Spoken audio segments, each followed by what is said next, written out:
This is the Forbes Books Podcast, conversations with amazing humans who are impacting the world of business and beyond.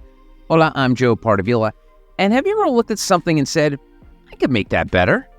I mean, if you look at it, Steve Jobs built a legacy around this mindset. Computers, tablets, and smartphones were around well before Apple put an I in front of everything. Well, that's what Steven Borrelli did with t-shirts. He's the founder of Cuts, which transformed from a crowd-funded t-shirt startup into a powerhouse full-line apparel brand, moving hundreds of millions of dollars in product. So how did Steven Borrelli become the Steve Jobs of t-shirts? Let's find out. Steven, welcome to the podcast. Thanks for having me. You're very welcome. And so I want to start by talking about t-shirts because I'm old enough to remember, I'm a card-carrying Gen Xer, where t-shirts were basically Fruit of the Looms or Hanes, and those were the t-shirts you would wear. Basically, there was like white and black. And then all of a sudden, boom, there's t-shirts that go from like $1 to hundreds of dollars. And I'm sure you've become sort of a student of this, but when did t-shirts become like a thing where it was like its own piece of fashion? You know what? I think it traces back to the work profession. If you think about it in like the 20s or 30s, the careers that signified power were bankers or lawyers and jobs that required three-piece suits or government jobs. And those are really the prestigious jobs. Now you look at who has the most power. It's Mark Zuckerberg. It's Elon Musk. It's Jack Dorsey. It's the guys that are famous, or Steve Jobs, famous for wearing black t-shirts. And so because of that trend, I think in the workplace, you're starting to see the different avenues of t-shirts. And it means so much more in your closet than just a black t-shirt. It signifies, hey, I have the ability to wear a black t-shirt to work. I don't actually have to wear a suit and tie. And it's almost flipped. If you're wearing a suit and tie, you're probably working a sales job and early in your career and trying to get your footing. So I think that's really where t-shirts became so much more to people over the course of the last 50 years. Yeah, a couple that stand out. I remember when Tiger Woods started wearing that shirt without the collar. And, you know, if anyone listens golfs, it was almost sacrilegious to go on a golf course without a collared shirt. And then all of a sudden, now everyone is out there without collared shirts and they have all fancy shirts and t-shirts. So let's talk about the transition for you, because you are not a fashion guy, so to speak. You came from the world of advertising. That's not something you normally hear. People who, I hate to like put a blanket statement, but people who do advertising usually do advertising until they're buried in the ground. So what was it about the shift to fashion from advertising for you? Yeah, the story started, I was working at an advertising agency in San Diego, and my boss kicked me out of a meeting, and he said, that athletic shirt you're wearing isn't professional enough for this setting. I was 24 years old at the time, and I was working on pitching Dasani, one of the Dasani brands. And I had worked 3 months for this pitch in the advertising world, and this is more old school advertising like branding. You would work 3 or 4 months on a pitch, you would give 3 creative briefs, and then that's what you would give to the client, and they actually paid you for it. But because I was wearing an athletic shirt in the boardroom, my boss said, hey, that's not formal enough. Meanwhile, everyone else was wearing t-shirts in that setting. So, I was fortunate enough to have been in a casual work environment at that time and see the real need for something that was comfortable, but also professional. And then that's when Cuts was born. So what you're saying is basically you were wearing like a Nike shirt or something like that, and everyone else had like sort of like a nice black V-neck or a tight white shirt that went around the arms, nice. So how do you connect those two? Because I guess it's a fine line, because at the end of the day, a shirt's a shirt. It's got 2 sleeves. It's either a crew neck or V-neck. How do you make the jump from making it athletic to making it sort of quote unquote work appropriate? It's really in the fine details. One of the pillars we focus on for the first 4 years of the business, we only did t-shirts. We started with the fabrication. We didn't want any flashy logos. If you look at Lululemon, they have that reflective flash, or Nike, it's very clearly like an athletic brand. So we wanted to stay away from that, but we wanted something that was wrinkle-free or wrinkle-resistant, something that you could go from LA to New York and pull it out of yours and look good in a meeting, and then really focus on fit. Is it going to make you look professional in those settings with nice jeans and shoes? And really that became the brand. And what made us special in the beginning, we allowed people to shop by cut, which was 3 collars, 3 different bottom cuts so you could layer it differently. And one of the things we realized early on was there's a huge category of men that only like black t-shirts, that will wear them every single day. And so how do we provide that guy with more of a selection than your average t-shirt business. And that's when we created Shop by Cut. And that's really what gave us our head start in the industry. And now we're a full-blown work leisure business, so to speak. I love that. And by the way, I blame Simon Cowell for the black V-neck thing because I feel like no one wore them as often as he did. I mean, 30 million people watching American Idol every week, and he'd have that same old black. I mean, I'm sure it wasn't the same one, but I'm sure it was a black V-neck. And you know what's funny too about the t-shirt? You know, I joked about how like t-shirt prices range from like $1 to hundreds of dollars. If you don't mind, like peeling back the curtain, what makes a t-shirt expensive? Branding aside, because obviously if, you know, Louis Vuitton puts out a t-shirt, it may be the same as a Hanes shirt, but it's got the LV on it, so people are going to spend that much money. And I remember there was a story that there was, and I don't know why I remember this. John Travolta did this movie years ago with Sam Jackson. It was called Basic. It was like an action movie thriller. And for whatever reason, there was like a lot of drama behind the scenes. And one of the things that what people would complain about was John Travolta's t-shirt budget. He only wore like a certain, like, I think it was like Hugo Boss at the time. It was like a $200 t-shirt. And for a movie, you have to have like hundreds of t-shirts. So it was like hundreds of thousands of dollars in t-shirts just for this movie because that's what Travolta wanted. So I was fascinated, but like, what makes a t-shirt more expensive, Steven? You know, it comes into where the fabric is sourced. I always treat it like baking a cake. You can go to the store and get the ingredients and then go home and bake the cake, and it can be nothing like you would buy at the store. So it really comes from the source materials. It's much more complex too than just the source materials, how the fabric's treated before or after you wash it, how it's cut, what water source is coming in. Our fabric comes from Taiwan, and it's really the best water source for fabrications to have the stretch but not feel too polyester at the same time. So it's really in the details of how you do things, how tight it's wove before it even gets made. So, you know, when early in our career, we're on our peak of pro fabric, but it's been 5 iterations to get to this point. In the early days, we would go to China and we would sit in the mills and say, hey, and very similar to baking a cake is the analogy I use. You would sit in the factory and they would spin the machines, and then they would quickly make a shirt. And then you would say, yeah, you know, this isn't what we're looking for. We need more stretch, or we need this X or Y. And I think those early years of really paying attention to the details of it, even the sheenness of it. At one point, we kind of got the feel, but it looked so sheeny like an athletic brand that we were like, that's not going to be it. So over the course of the last 5 years, we really fine-tuned it to accomplish the pillars that we're looking to do.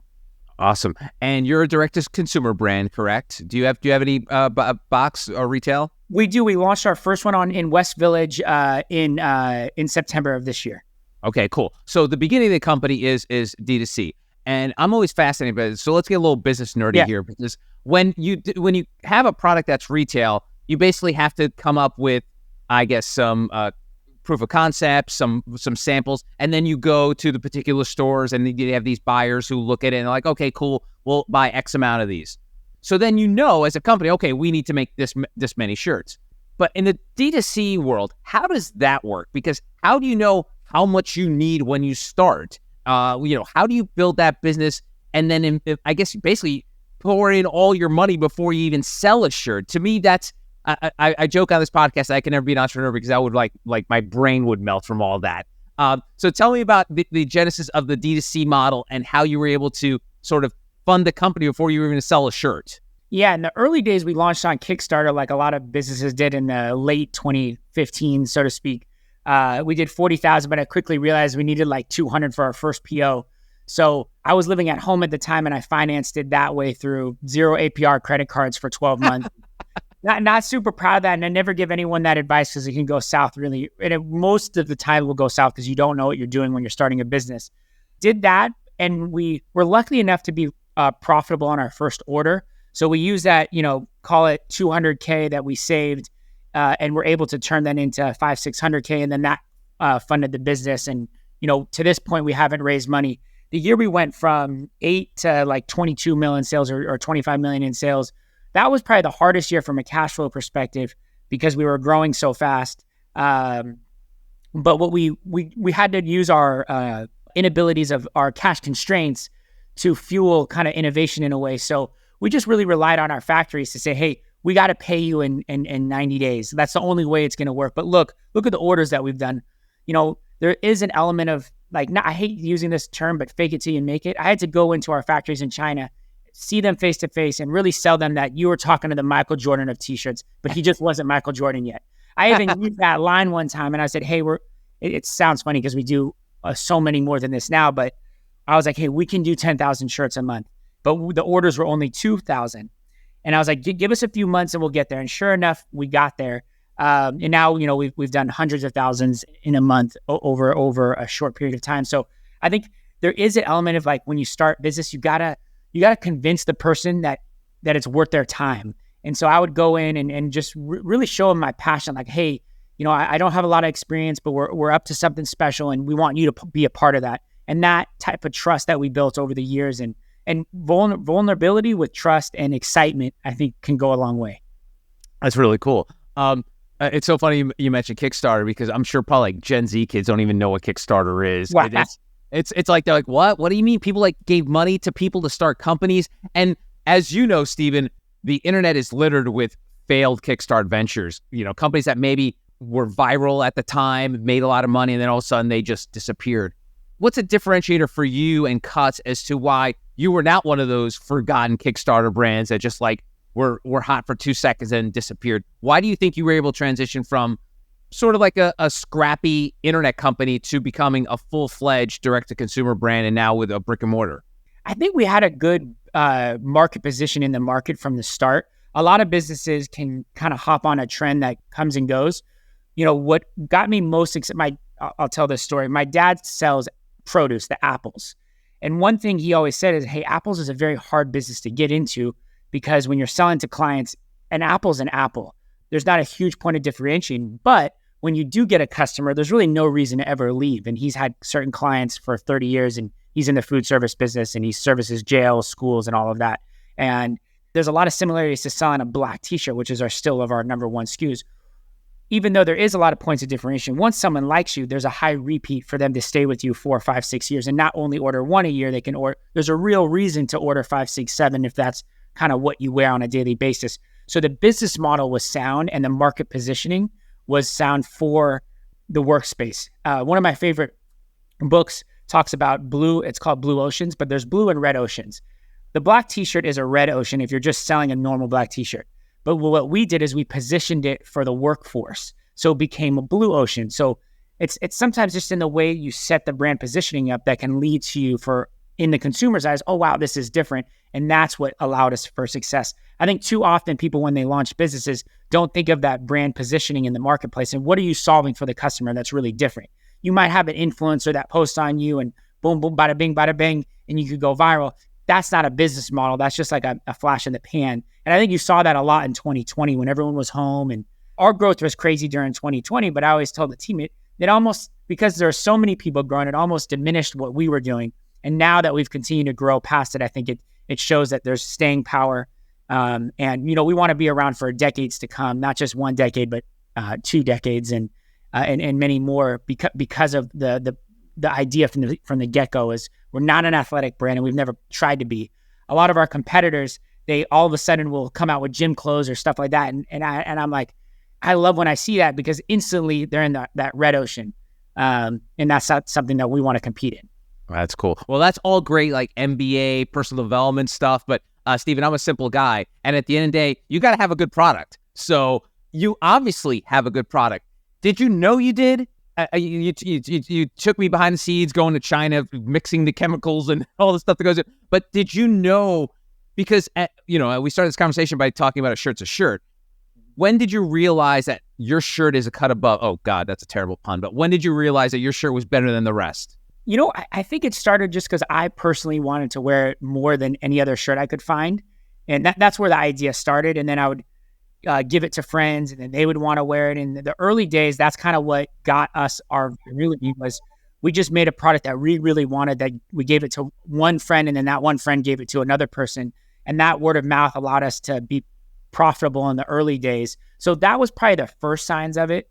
And then, when I started seeing guys like Steph Curry or Brooks Koepka or Giannis or Patrick Mahomes was a backup quarterback at the time, and we saw his wife buy. And we were like, who's this guy Patrick Mahomes buying? And then like a month later, he posted about it when he just became the starter. And then all of a sudden we're DM friends with him, and he's going on Jimmy Kimmel and he's wearing cuts on Jimmy Kimmel. And over the years, he's worn it in almost every setting. And because of those moments, it's like, okay, these guys can choose to wear anything and they get things sent to them at any time, but they choose to wear cuts in their biggest and brightest moments. And that to us really came full circle of proving out the business model in a way where if it was an athletic t-shirt, they wouldn't wear it on Jimmy Kimmel, or they wouldn't wear it. Chase Rice was performing on one of the Bachelor episodes, and he was wearing it and singing it. And then it was on Peter's season, if your audience watches that. But, and Peter was wearing it. So it was like, two of the main characters in the show were wearing it at the same time, and you could really see it. And it was a cool moment for us. So serendipitous stuff like that, where we're not necessarily trying to like plug it in, it just happens naturally, really shows, okay, we got something special here. Let's dig into this like influencer marketing space, because like you said, it was very serendipitous because people were actually buying it. It's not like you were sending out, what do you call those influencer boxes to folks, which I'm sure you do, but that wasn't how those guys got it.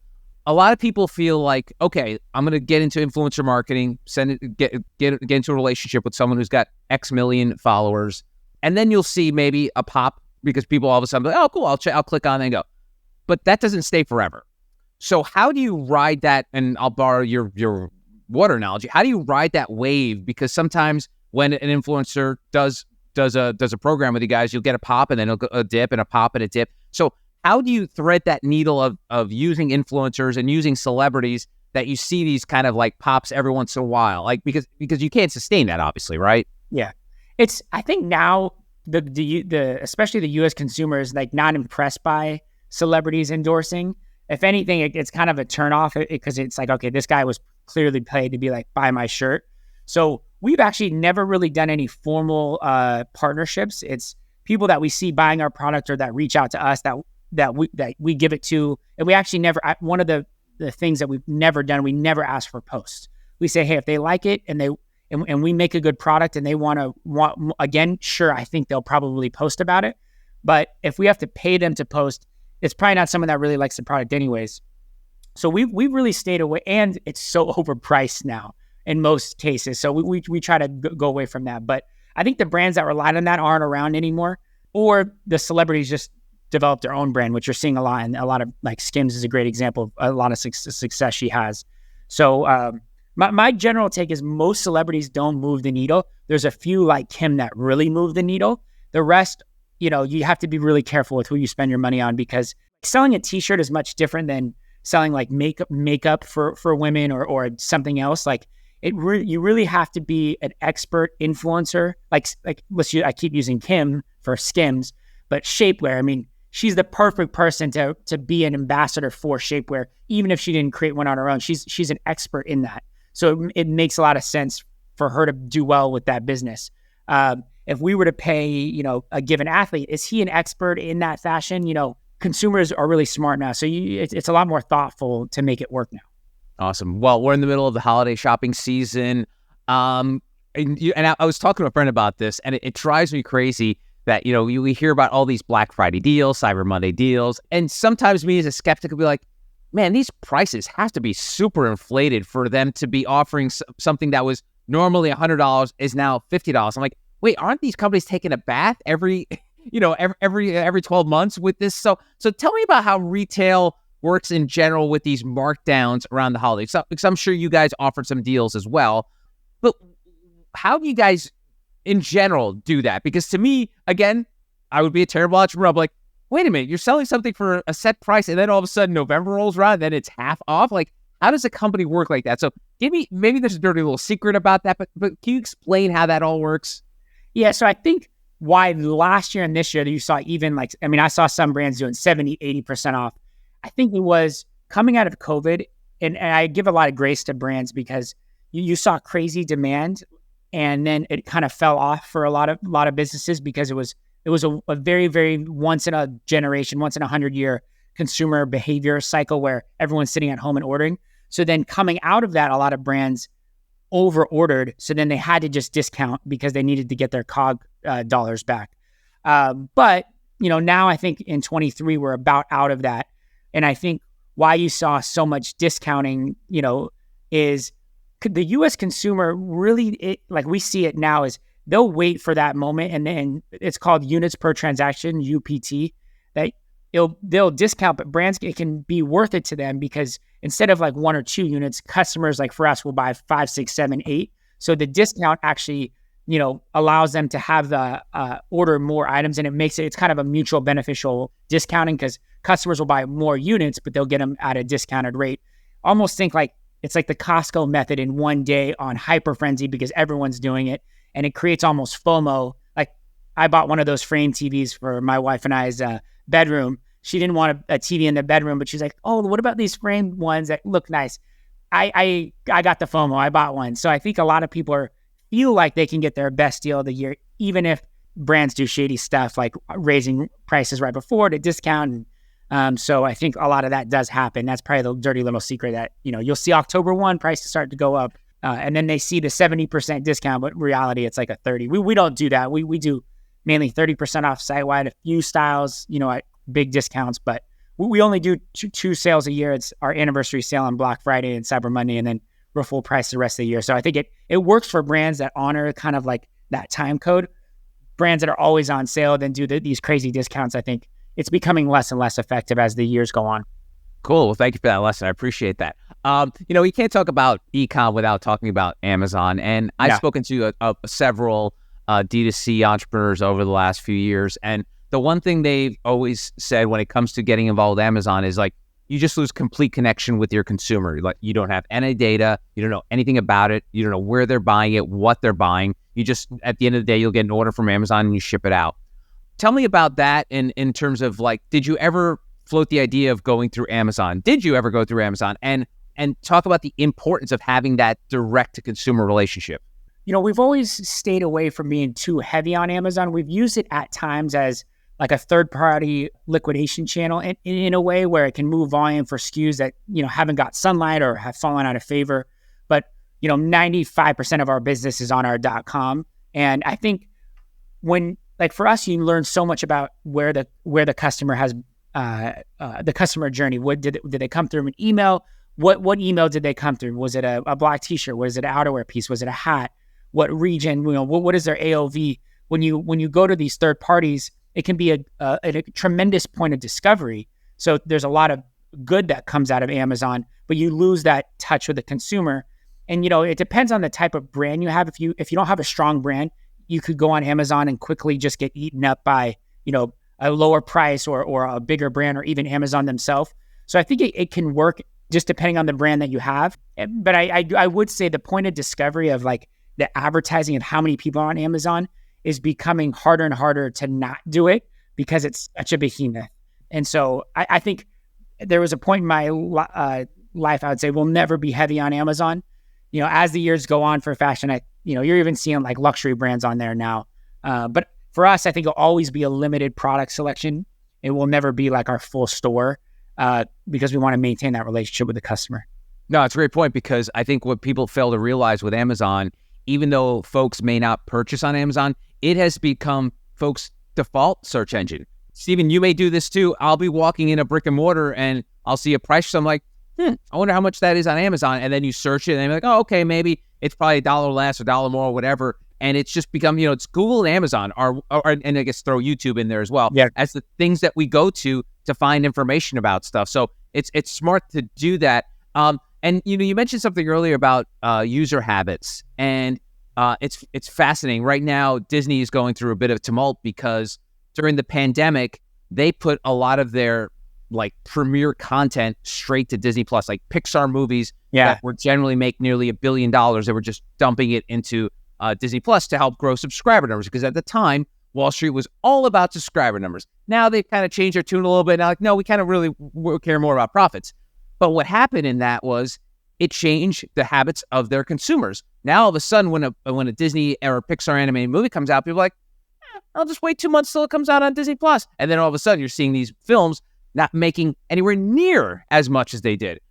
So the reason I bring this up is the idea of consumer habits during the pandemic and now. During the pandemic, as you mentioned, everyone was just buying all their crap online, whether it was milk, whether it was fill in the blank, they were getting it online. And then all of a sudden people are like, oh man, I want to go outside. I want to go to the park. I want to go to concerts.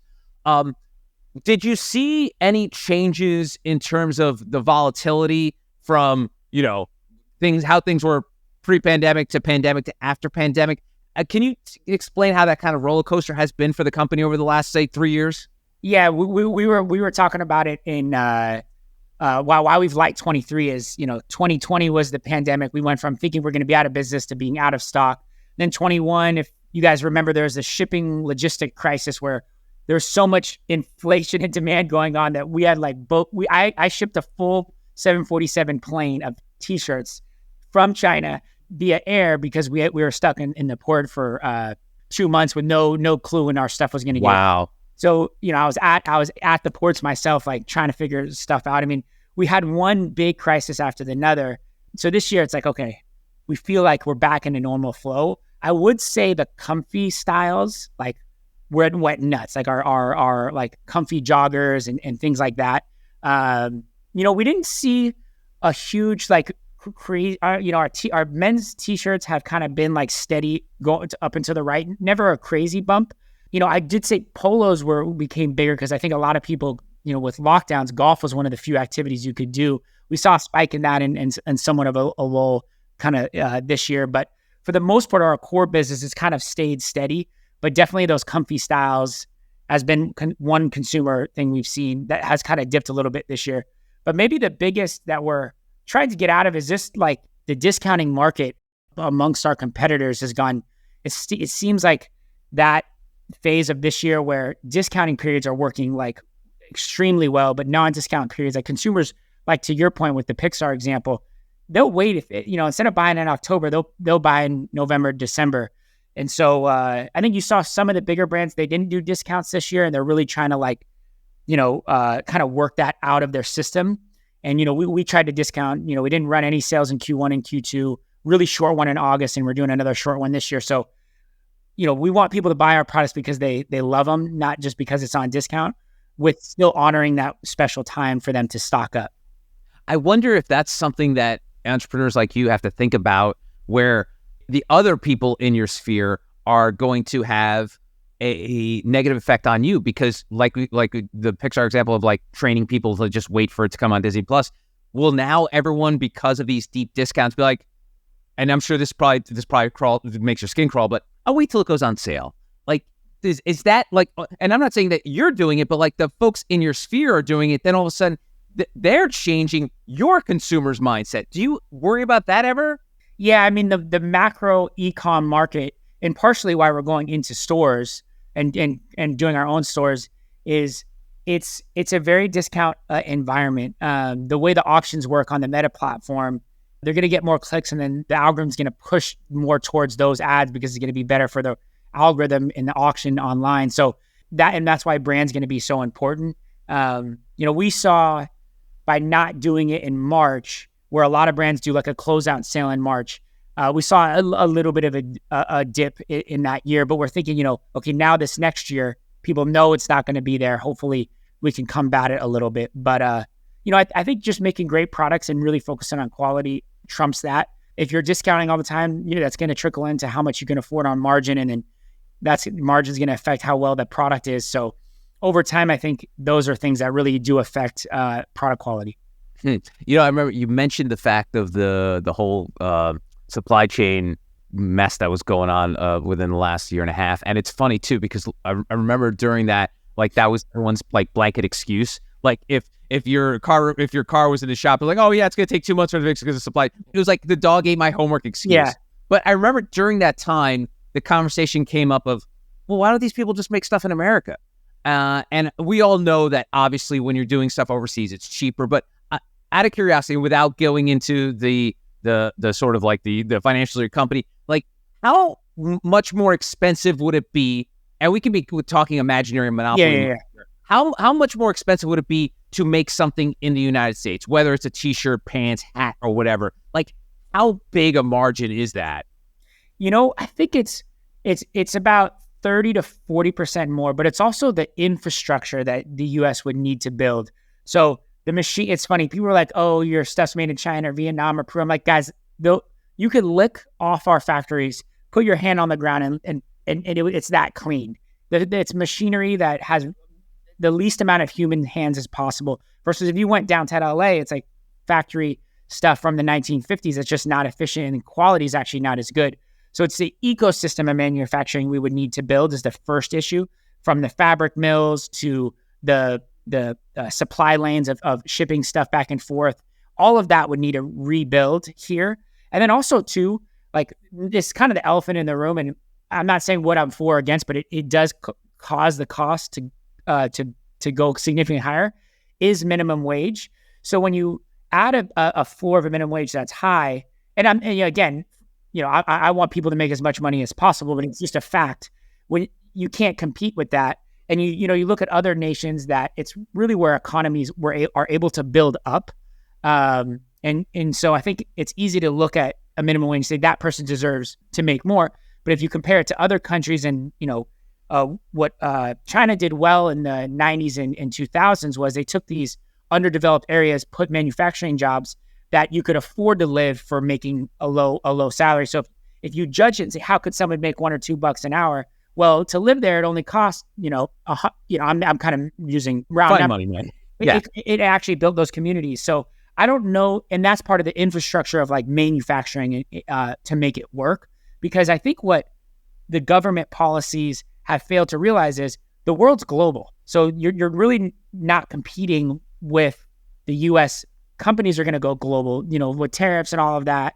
So how do you create that ecosphere here? And is it possible for certain industries? It might not, because we want to uphold a certain standard, which may be great, but then it's going to have consequences of it may not be something that the U.S. can do. So it's a very complex. We're not going to solve it today, Steven. And I was just more curious than anything else. And because I remember during that time that was everyone's big argument. Well, just make it here. You don't have to worry about China. And obviously it's more complicated than that. And the ecosystem thing is something probably people don't think about. They jump automatically to the wages. I think as most people would, like, oh, well, obviously Americans are going to want more money than someone working in a factory in China. But the ecosystem. So in other words, Steven, we're not unringing that bell. Like people are going to produce and make things internationally till the end of time, because there's just, unless someone decides to be like, North Dakota says, we're going to become the manufacturing state, we're going to build 100 factories. That's what it would take.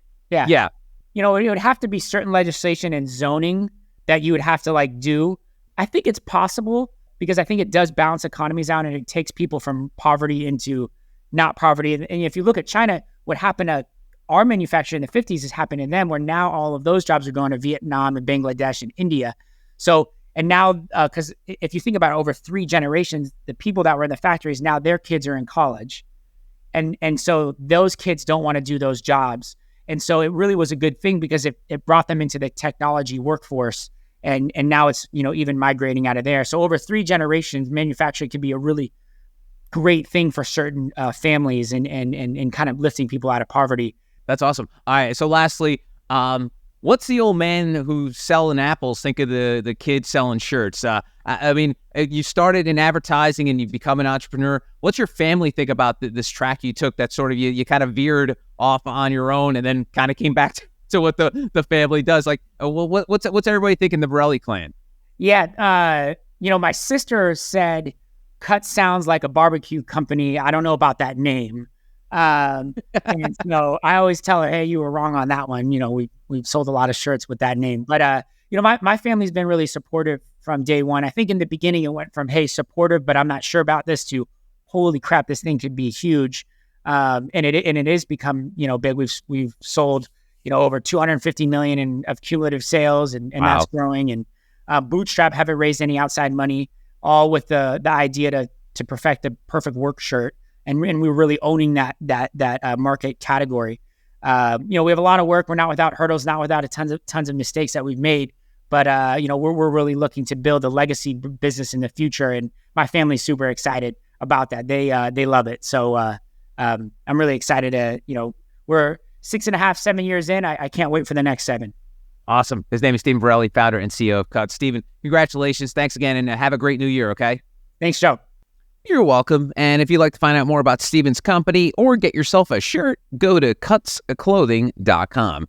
And that'll do it for another episode of the Forbes Books Podcast. Don't forget to leave a 5-star review on Apple or Spotify and hit subscribe so you don't miss any new episodes. You can always connect with me on X, LinkedIn, and Instagram at Joe Pardavila and on TikTok at J Pardavila. And please don't forget the golden rule and treat others as you want to be treated. Thanks for listening. Until next time, adios.